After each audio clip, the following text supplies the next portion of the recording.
Hello दोस्तों, स्वागत है आप सभी के आपके अपने चैनल पवन स्मार्ट स्टडी पर। तो आज के इस वीडियो में लेकर आए हैं दोस्तों क्लास 9th SA1 एग्जामिनेशन यानी कि अर्धवार्षिक परीक्षा 2025, जो कि दोस्तों सब्जेक्ट रहने वाला है हिंदी, और जिसमें हम लोग एमसीक्यू और सब्जेक्टिव क्वेश्चन दोनों टाइप के क्वेश्चन को करेंगे। ठीक है दोस्तों, तो यही जो है आप लोग का क्वेश्चन जो बताएंगे ये जो है दोस्तों बहुत ही इंपॉर्टेंट होने वाला है, इसलिए वीडियो में शुरू से लेकर अंत तक बनेंगे दोस्तों। अगर वीडियो पसंद लगेगी तो वीडियो को लाइक कर लीजिएगा, एंड दोस्तों चैनल पर नए होंगे चैनल को सब्सक्राइब कर बेल आइकन को भी ऑल कर लीजिएगा और वीडियो को हाइप कर लीजिएगा। ठीक है दोस्तों, चलिए तो शुरू करते हैं आज की इस वीडियो को। तो ये देख लीजिए दोस्तों, class 9th SA1 examination Hindi है, जो कि एमसीक्यू और सब्जेक्टिव दोनों टाइप के क्वेश्चन है। चलिए हम लोग क्वेश्चन को देखते हैं, है ना। तो ये देख लीजिए दोस्तों, आप लोगों का ऑब्जेक्टिव क्वेश्चन पहले है। ठीक है, पहला क्वेश्चन है दो बैलों की कथा पाठ के लेखक कौन है। तो ए क में है दोस्तों जाबिर हुसैन, ख में है प्रेमचंद, ग में है राहुल संस्कृतान और घ में है श्यामाचरण दुबे। ठीक है दोस्तों, तो क्वेश्चन नंबर पहला का हो जाएगा ऑप्शन नंबर ख दोस्तों, प्रेमचंद। ठीक है, आगे बढ़ते हैं question number second. Second number में है कि लहसा की ओर यात्रा के दौरान लेखक किस वेश में था। तो क में है व्यापारी के, ख में है सैनिक के, ग में है भिखमंगे के और घ में है पुरोहित के। ठीक है दोस्तों, तो इसका राइट आंसर ऑप्शन नंबर ग हो जाएगा दोस्तों, भिखमंगे के। ठीक है ना, याद रखिएगा।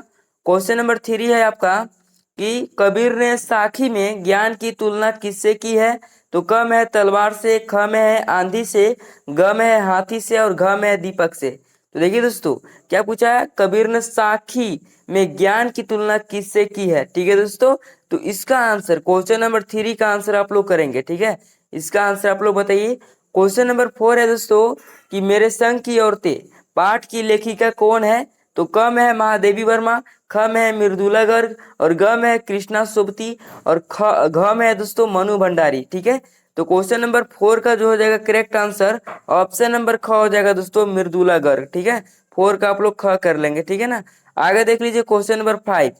क्या है क्वेश्चन नंबर 5, ध्यान देंगे कि रसखान अगले जन्म में किस पर्वत का पत्थर बनना चाहते हैं, है ना। इस विषय के आधार पर है दोस्तों, क में है हिमालय, ख में है विंध्याचल, ग में है अरावली और घ में है गोवर्धन। तो जी हाँ दोस्तों, आप लोग पढ़े होंगे, तो गोवर्धन पत्थर दोस्तों, है ना, ऑप्शन नंबर घ इसका राइट आंसर हो जाएगा। ठीक है, तो ये हो गया दोस्तों आपका, है ना। आगे देख लीजिए क्वेश्चन नंबर 6। क्या है क्वेश्चन नंबर 6, ध्यान दीजिए। सुपुत्र शब्द में कौन सा उपसर्ग है, उपसर्ग पूछ रहा है। तो शुरू शुरू जो है लग रहा था ना उपसर्ग होता है। तो क में स है और ख में देख लीजिए सु दिया है, ग में पुत्र है और घ में त्र है दोस्तों। ठीक है, तो देखिए उपसर्ग पूछा है तो सु इसका राइट आंसर हो जाएगा, ऑप्शन नंबर ख हो जाएगा, 6 का दोस्तों। ठीक है, 7 नंबर में है रसोई घर में कौन सा समास है। ठीक है, तो क में है द्वंद्व समास, ख में है द्विगी समास, ग में है तत्पुरुष समास और घ में है कर्मधारय समास। ठीक है दोस्तों, तो क्वेश्चन नंबर 7 का जो हो जाएगा ऑप्शन नंबर ग हो जाएगा दोस्तों, तत्पुरुष समास। ठीक है दोस्तों, आगे है क्वेश्चन नंबर 8, देख लीजिए क्या है। वाह कितना सुंदर दृश्य है, यह अर्थ के आधार पर कौन सा वाक्य है। तो देखिए वाह के बाद क्या लगाया है दोस्तों, ये चिन्ह लगाया है, कौन सा चिन्ह है। क में देख लीजिए विधानवाचक है, ख में प्रश्नवाचक है, ग में आज्ञावाचक है और घ में विस्मयादि बोधक है। तो इसका राइट आंसर ऑप्शन नंबर घ हो जाएगा दोस्तों, विस्मयादि बोधक। ठीक है दोस्तों, ये हो गया, चिन्ह से ही पता चल रहा है, तो यही विस्मयादि बोधक चिन्ह है। क्वेश्चन नंबर 9 है मानव शब्द में ता प्रत्यय लगाने से कौन सा शब्द बनेगा। तो देख लीजिए ऑप्शन क्या क्या है आपका। क में है मानिता, ख में है मानवीय, ग में है मानवता और घ में है मानव। तो इसका राइट आंसर हो जाएगा मानवता दोस्तों। ठीक है, ऑप्शन नंबर इसका ग हो जाएगा दोस्तों। तो ये रहा दोस्तों आपका ऑब्जेक्टिव क्वेश्चन। ठीक है, 9 ऑब्जेक्टिव क्वेश्चन रहेगा, और भी हम आप लोग का वीडियो लाएंगे तो उसमें हम ऑब्जेक्टिव और कराएंगे दोस्तों। ठीक है, लेकिन ये जो है आपका टॉप 9th जो है ना, ये इंपॉर्टेंट क्वेश्चन था, है ना। अब आगे देख लीजिए दोस्तों अति लघु उत्तरीय प्रश्न यानी कि सब्जेक्टिव प्रश्न को देख लीजिए, ध्यान से आप लोग देखेंगे दोस्तों, है ना। तो पहला क्वेश्चन देख लीजिए क्या है। दो बैलों की कथा में छोटी बच्ची का बैलों के प्रति प्रेम क्यों उमड़ गया आया। ठीक है, तो इस आंसर को देख लीजिए क्या है। छोटी बच्ची की माँ मर चुकी थी और उसकी सौतेली माँ उसे बहुत मारती थी। जब उसने हीरा मोती को भूखा और लाचार देखा तो उसे लगा कि वे भी जो है ना उसी की तरह सने और सहारे के भूखे हैं। इसी अपनेपन की भावना के कारण उसका बैलों के प्रति प्रेम उमड़ आया। ठीक है दोस्तों, तो ये हो गया आपका आंसर। ठीक है, इस तरह से आप लोग लिखेंगे। क्वेश्चन नंबर सेकंड को देख लीजिए क्या है। सांवले सपनों की याद में सालिम अली को बर्ड वाचर क्यों कहा गया। ठीक है दोस्तों, क्या बर्ड वाचर क्यों कहा गया, तो इस आंसर को देख लीजिए। सालिम अली को जो है बर्ड वाचर इसलिए कहा गया क्योंकि उन्होंने अपना पूरा जीवन पक्षियों की खोज, उनकी सुरक्षा और उनके बारे में नई नई जानकारियां इकट्ठा करने में समर्पित कर दिया था। पक्षियों को देखना और समझना ही उनके जीवन का मुख्य उद्देश्य था। ठीक है दोस्तों, तो यही जो है सांवले सपनों की याद में सालिम अली को बर्ड वाचर कहा गया दोस्तों, है ना। इस तरह से आंसर आप लोग लिख लेंगे। आगे बढ़ते हैं क्वेश्चन नंबर 3 की तरफ, और 3 नंबर है आपका कि इस जल प्रलय में पाठ के अनुसार बाढ़ की सही जानकारी लेने के लिए लेखक कहाँ जाना चाहते थे, तो आंसर को देख लीजिए। बाढ़ की सही जानकारी लेने और अपनी आंखों से बाढ़ की पानी को शहर में घुसते देखने के लिए लेखक कॉफी हाउस जाकर मित्रों के साथ बैठना चाहते थे, क्योंकि वहां शहर में आने जाने वाले लोगों से ताजा जानकारी मिल जाती थी। ठीक है दोस्तों, तो ये हो गया आपका आंसर। ठीक है, आगे देख लीजिए क्वेश्चन नंबर 4 है आपका कि मेरे संग की औरतें पाठ में लेखिका की परदादी ने बहू के लिए पहले बच्चे के रूप में लड़की होने की मन्नत क्यों मांगी, तो आंसर को देख लीजिए।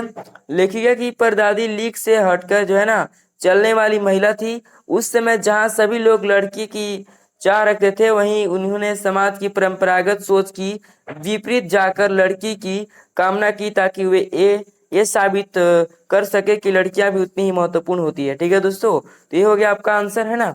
आगे देख लीजिए क्वेश्चन नंबर 5 को, क्या है क्वेश्चन नंबर 5 है आपका कि कवियत्री ललदेद यानी ने कच्चे सकोरे का प्रयोग किसके लिए किया है और क्यों दोस्तों, तो आंसर को देख लीजिए क्या है।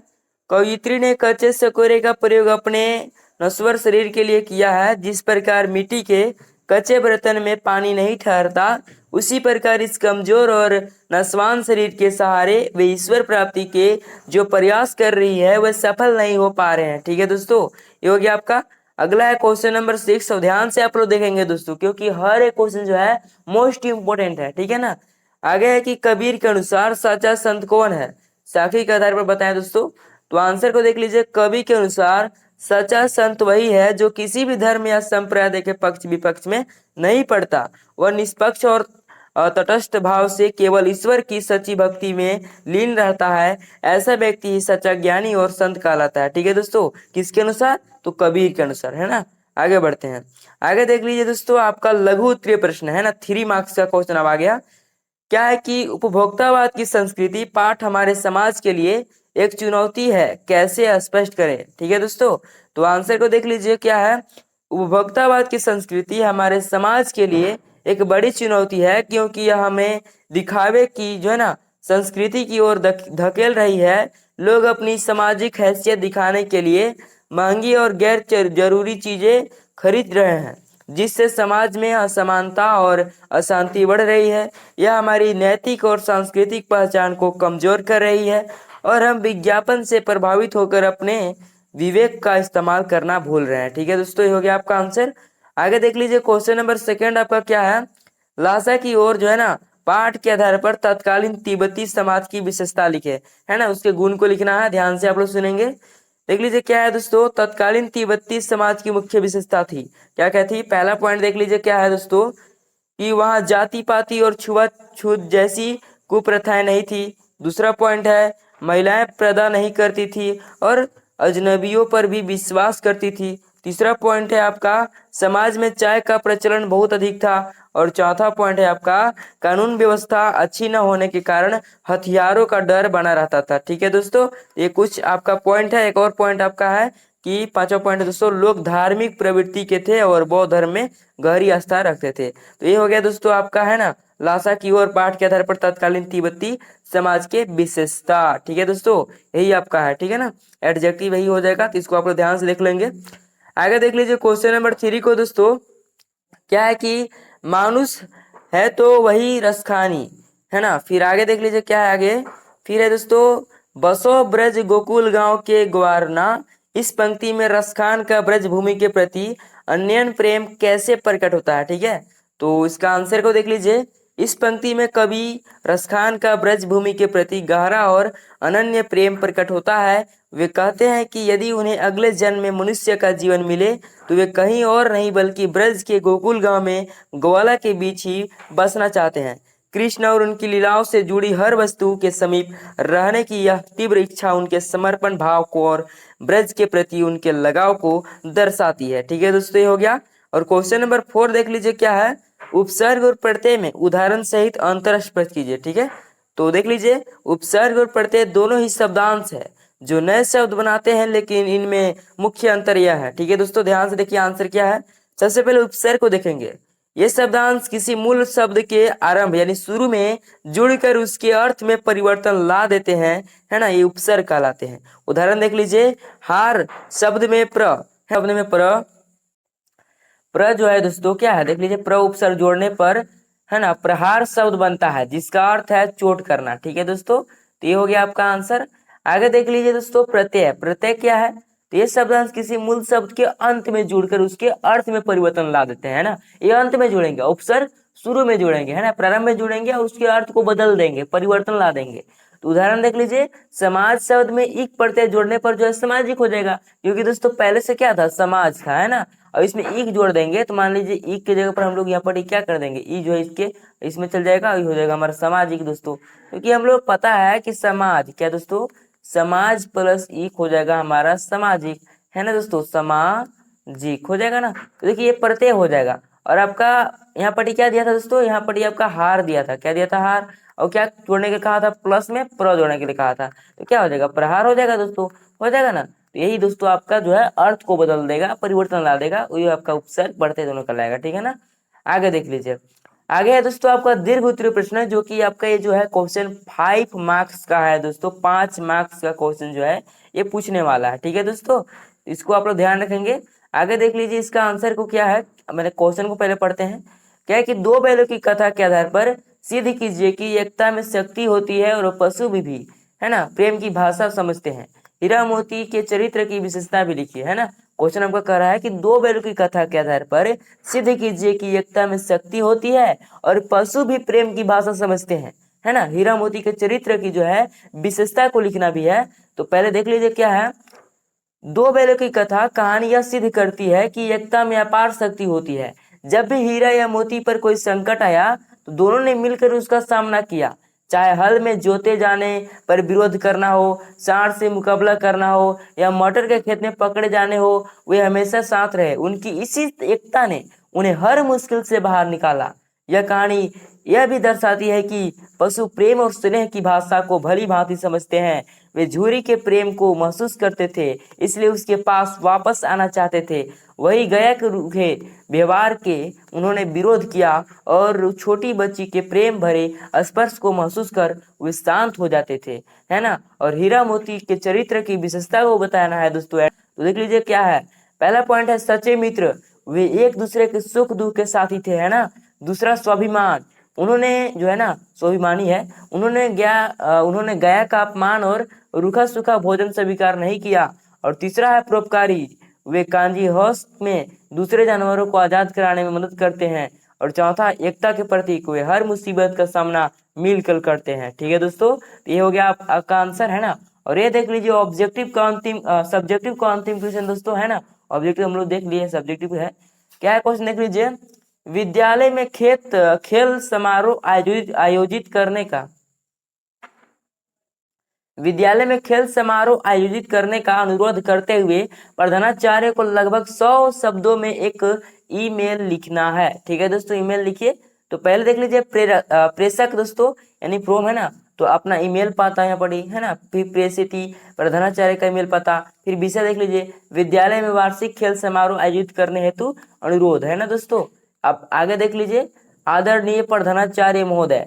फिर लिखिएगा सविनय निवेदन यह है कि मैं कक्षा 9 ए का छात्र हूँ।